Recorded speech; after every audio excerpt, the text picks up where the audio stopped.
እናደርጓለን። አንቺና ፍራውል ምንድን ነው ያገናኛችሁ? መጀመሪያ እንዴት ተገናኛችሁ? እኔና ፍራውል እንትን ያው ሶሻል ሚዲያ ላይ ስለ ትራክ ቢዝነስ ተደጋጋሚ ያወራ ነበር።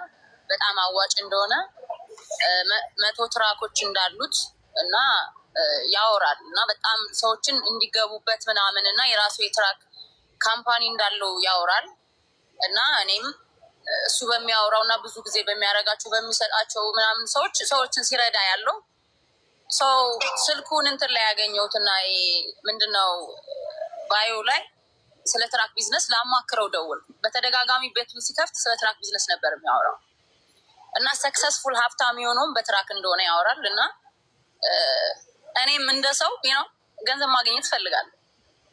ከዛ ምን አደረግኩ? ከባዮ ላይ አንስቼ ስልኩን ደወልኩለት እና ላማክረው ትራክ ቢዝነስ ውስጥ አሪፍ እንደሆነ ሁልጊዜ ታወራለህ እና መግባት እፈልጋለሁ፣ ምን ትመክረኛለህ ብዬ ጠየቅኩት። አሁን የሆነ ብር አለኝ፣ ያንን ብር ወደ ኢትዮጵያ ይዤ ስራ ልሰራበት አስባለሁ፣ ግን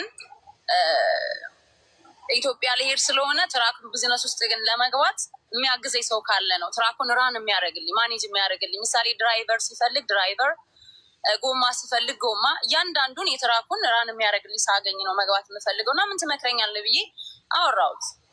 ሳወራው እኔ እንደዚህ አይነት ጠንካራ ሴቶች ትራክ ቢዝነስ ውስጥ እንዲገቡ ፈልጋለሁ እና የትራክ ቢዝነስ ብትገቢበት በወር 30 ሺህ ብር ታገኛለሽ፣ 2 ድራይቨር ይደረግልሻል፣ ዩሜክ 30,000 መንዝ አለኝ።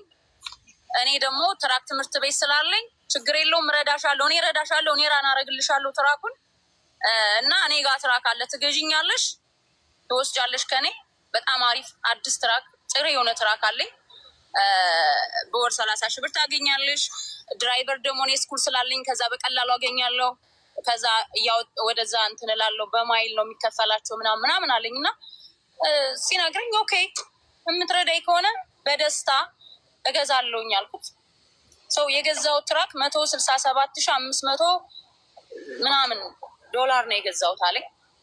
ያንን ትራክ 10 ሺህ ብር ቀንሼ እሸጥልሻለሁ 157 ሺህ ሲለኝ ነው እንደውም ለምን ትቀንሳለህ? እንድትቀንስ አልፈልግም፣ 30 ሺህ ብር በወር ካገኘው ይሄን ነገር በ7 በ8 ወር የሚመለስ ነገር ነው ብሎ ነግሮኛል። እሱም ራሱ ማለት ነው ሰው እንድቀንስ አልፈልግም አልኩት። እኔ ፋይናንሻሊ ሰፖርት አልፈልግም፣ የምፈልገው እኔ ኢትዮጵያ ስለምገባ እዚህ ማንም ሰው ስለሌለ ማኔጅ የሚያደርግልኝ ብቻ ነው የምፈልገው አልኩት። እሺ ምናምን አለኝ። ዶንት ወሪ 10 ሺህ ብር እኔ እቀንሳለሁ፣ ሴቶችን ማበረታታት እፈልጋለሁ አለኝ። እንደዛ ሲለኝ አመንኩት፣ በቃ እንደ እግዚአብሔር ቃል። ምክንያቱም እዚህ ሶሻል ሚዲያ ላይ በጣም ደግ ነው በሚደረጉ ላይክ ለሰዎች ግብር ሲሰጣ ያለው እና ደግሞ የሚያወራው መልቲ ሚሊኔር እንደሆነ 100 ትራክ ያለው ሰው ከኔ ከአንድ ተራ ኢትዮጵያዊ ሴት ያጭበረብራል ብዬ በጭራሽ አልጠበቅኩም። ሰው ሄር ደወልኩለት እና የመጀመሪያ ጊዜ እንደዛ አውርተን ዘጋን። እንደውም ነገርኩት እዚህ ሀገር በኮቪዱም ላይ ኮቪድ የዛን ሰዓት መጥቶ ላይ ኮቪድ አልፏል፣ ብቻ ኮቪድ ታይም ኤግዛክትሊ ታይሙ ባይሆንም 2022 አካባቢ ያው ኮቪድ እየወጣ ነበር ያለቀ ምናምን እና በጣም ጥሩ ስሜት ላይ አይደለሁም። ስትረስ ምናምን ትንሽ ይዞኛል። ሀገራችን ላይ ጦርነት ስለነበረ ፋሚሊም ስለሞተብኝ ምናምን እና ቶሎ መውጣት ስለምፈልግ ነው ብዬ ነገርኩት። እረዳሻለሁ፣ ደንወሬ እኔ አምሂር ላንቺ አምሂር ፎር ዩ ላይክ እዚህ በቃ አለው ላንቺ ወንድምሽ ነኝ፣ ከፈለግሽ 24 አወር ደውዪ፣ እረዳሻለሁ ምናምን አለኝ። ኦኬ በጣም ደስ አለኝ። እንደውም የሆነ ስሜታዊ ሁኜ እያለቀስኩ ነው ያወራሁት። ላይክ ትንሽ ጥሩ ሙድ ላይ አልነበርኩም በሰዓቱ። ካለው ሀገራችን ላይ ቤተሰብ እንደነገርኩ በጦርነቱ ሙቶብኛል ብያለሁ። እዚህም ደግሞ ስትረስ አለ ምናምን ኮቪዱ ምናምን ሰው ሄድኩኝ። ደወልኩለት እና መች እንገናኝ አልኩት። የዛን ቀን በዚህ ዘጋን እና እሺ ደንወሬ እረዳሻለሁ፣ በቃ እኔ ራን አረግልሻለሁ፣ እኔ ካምፓኒ ውስጥ እኔ ትራኮች ጋር ይሰራል ምናምን አለኝ። እሺ ብዬ ዘጋን። በሚቀጥለው ከ5 ቀን በኋላ ደወልኩለት። ስደውልለት ምን አለኝ? ኳስ የኢትዮጵያ ኳስ ነበር እዛ ነኝ አለኝ። እሺ ስትመለስ እደውልልሃለሁ አልኩት። ስደውልለት ኮቪድ አሞኛል ምናምን አለኝ። እሺ መቼ ልደውልልህ እና ልምጣና ትራኩን አይቼ ብር ከፍዬ ወደ ኢትዮጵያ ወረዲ ልሄድ ትኬት ቆርጬ ነበር። ያው ፈጣሪ ገንዘቡን ውጣ ስላለው ነው እንጂ ለኢትዮጵያ ያዘጋጀሁት ብር ነበር እና 1 ወር ነው ምናምን ነው። በ1 ወር ውስጥ ነው ይሄ ሁሉ ነገር ሀፕን የሆነው። 1 ወሩም ቢያልፍ ወደ ኢትዮጵያ ይዤ ነበር ብሩን እና ከዛ መቼ እንደዛ አሞኛል ኮቪድ ብሎኝ ሲሻለው ደወለልኝ እና በቃ አሁን ሚኒሶታ ነኝ ያለሁት ነይ አለኝ። እሺ ብዬው ሄድኩኝ። እንደ ዛሬ ማታ ሂጄ እንደ ነገ ትራኩን በቆመበት ሞተር ሁሉ ላይ ኖረው ይችላል። ስለ እውነት ቴዲ በቆመበት አሁን እኔ ሰው እንዲረዳኝ የምፈልገው ቴምር አንቺ ቢዝነስ ነው እንደ ቢዝነስ ሂደሽ ነው ምናምን አትበሉኝ። እኔ እንደ ቢዝነስ ከሆነ መኪናው እንትን እንኳ ሞተር ራሱ ባይኖረው አምኜዋለሁ። አልተነዳም መኪናው ቆመበት አሳየኝ። ሄጄ መኪናውን አየሁት።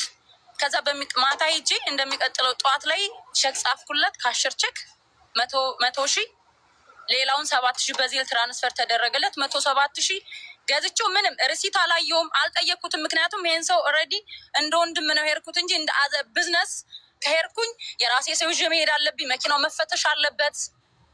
ገብተዋላ መኪናው ተነርቶ ወር ደግሞ ጋራጅ ትራክ የሚለው ነው አይደለ? አዎ።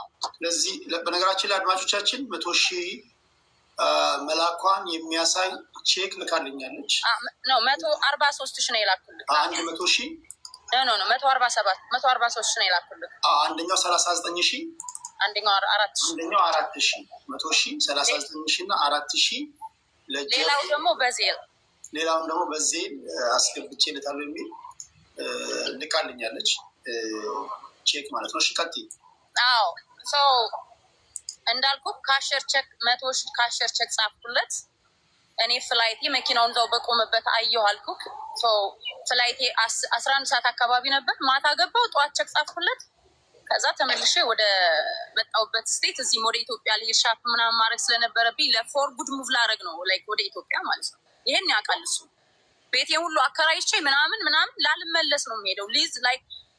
ሊዝ ራሱ የ5 ዓመት ጽፌላቸው አሁን መኖሪያ ቤቴን ራሱ መመለስ አልችልም። እዛ ቤት እኔ ሌላ ቤት ነው የምኖረው። ምክንያቱም ወረዳ አልመለስም ብዬ ነው የሄድኩት። እሱም በቃ የሚረዳኝ ነው የመሰለኝ። ሰው እዛ ከተመለስኩኝ በኋላ አልደወልኩለትም። 1-3 ሳምንት ተቀምጫለሁ። ግን ምን አለኝ፣ ትራኩን በ1 ወር ውስጥ ነው ስራ አስጀምርልሻለሁ ያለኝ። ከመጀመሪያው በ1 ወር ውስጥ ፕሮሰሱ አልቆ ይጀምርልሻል ስራ ነው ያለኝ። እኔ ሰው ማጨናነቅን ስለማልፈልግ አልደወልኩለትም። ድጋሜ ወደ ኢትዮጵያ ሄድኩ። ሌላውን ቀሪውን 50,000 ብር ለወንድሙ ኢትዮጵያ ልሰጥለት ነው እየተነጋገር ነው። 157,000 አይደል ይሸጠል ወንድሙ 50,000 እስቲ ኢትዮጵያ መስጭለት በብር ነው በዶላር። እኔ እንትን አካውንት ስላለኝ ወደ ዲያስፖራ አካውንቱ ወንድም ያስመጭና ላኪ ነው ወደ እሱ ትራንስፈር ታደርጊለታለሽ አለኝ። እሺ ብዬው ያንን እዛ ኢትዮጵያ ትራንስፈር ላደርግለት ተነጋግረን ሄድኩኝ። ኢትዮጵያ ከሄድኩ በኋላ በሁለተኛ ሳምንት የደወልኩለት። ስደውል አሁንም ስለተራኩ ልጠይቀው አይደለም የደወልኩት፣ ብሩን ወደ ወንድምክ ላስተላልፍለት ቁጥሩን ስጠኝ ምናምን ያልኩት። ከዛ ስለው ወንድሜ ዱባይ ነው ያለው ሲመጣ ታስገቢለታለሽ አለኝ። ከዛ በኋላ እኔና እሱ ልንገናኝ አልቻልንም። ስልኩን ብደውል እንግዲህ አስበው በ1 ወር ውስጥ አስጀምርልሻለሁ ያለኝ ሰውዬ ኢትዮጵያ ሄጄ ተቀመጥኩኝ። 3 ወር ሙሉ ብለምን ስልኩን ብደውል እንደውም ቱርክ ሄጄ ነበር ለስራ እንደዚህ ቃል አስመጣ። እዛ ሄጄ ራሱ የኔን ስልክ ሜቢ ስላወቀው የሰውዬ ኢግኖር እየገጨኝ ነው ብዬ በቱርክ ስልክ ሁሉ ደወልኩለት፣ አያነሳም።